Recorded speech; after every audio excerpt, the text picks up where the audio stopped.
Yo, what's up mga kaibigan? Nalina tayo magkwentuhan. Los Angeles Lakers na may isang talo pa lamang laban sa undefeated Cleveland Cavaliers. Same starting five lamang for both teams. Agad na sinimulan na LeBron ang game na ito sa isang solid fast break dunk. Maganda nagdisimula ng Lakers, partikular na si Austin Reeves at Anthony Davis. Ganun pa man, si Donovan Mitchell nga mga kaibigan ay ginagawa ang lahat para sa kanyang team. Nagpapaulan siya ng 3 points at solid playmaking din ang kanyang ginagawa.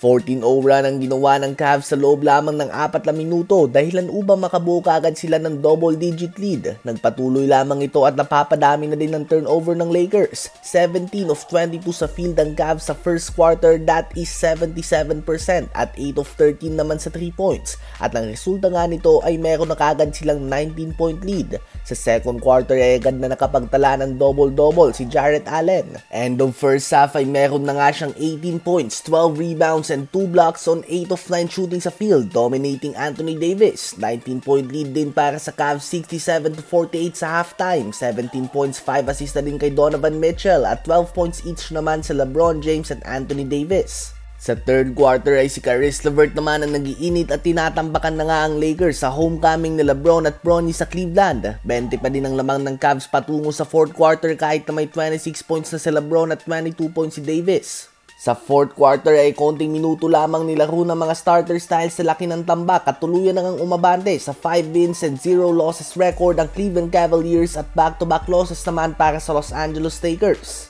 Ngayon ay tumungo naman tayo kay Nikola Jokic. Ang Denver Nuggets ay posibleng hindi na nga katulad ng dati. Ganun pa man ay nakikita nga natin ngayon kung gaano talaga kagaling si Jokic dahil kailangan niya nga na maglaro na parang isang MVP bawat game kahit na laban ito sa mga non-playoff teams. Kahapon nga sa second night ng back-to-back kung saan parehong umabot ito sa overtime, si Jokic ay nagtala ng 29 points, 18 rebounds, 16 assists and only 1 turnover on 56% shooting sa field. Ginawa niya din nga ito mga kaibigan matapos sa magtala niya ng 40 points sa back-to-back games. Near perfect game nga ang nilalaro niya ngayon. Siya ay isang 3-time MVP na at sa mata nga ng iba ay 4-time MVP dahil ang MVP nga daw ni Joel Embiid ay dapat kay Joker pa.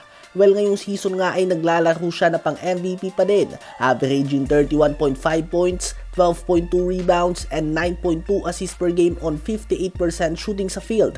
Wala ding question na kaya itong ipagpatuloy ni Jokic sa mga stats na ito mga kaibigan all throughout the season. Ang tanong nga lang ay magiging sapat kaya ang team record nila upang manalo siya ng kanyang ika-4 na regular season MVP, lalo na't mayroon na ding voters fatigue ang media sa kanya. Ganun pa man MVP o hindi man siya sa season na ito ay hindi natin may tatanggi na kakaibang ginagawa ni Jokic. At tiyak na pag nag-retire nga siya ay magkakaroon ng mga conversation sa tulad kay Jordan at Barkley, LeBron at Derrick Rose, Kobe Bryant at Steve Nash, kung saan sinasabi ng iba na hindi man sila ng MVP sa season na yon ay maliwanag na sila ang best player sa NBA noong mga oras na yon. Ano ba masasabi nyo tungkol dito?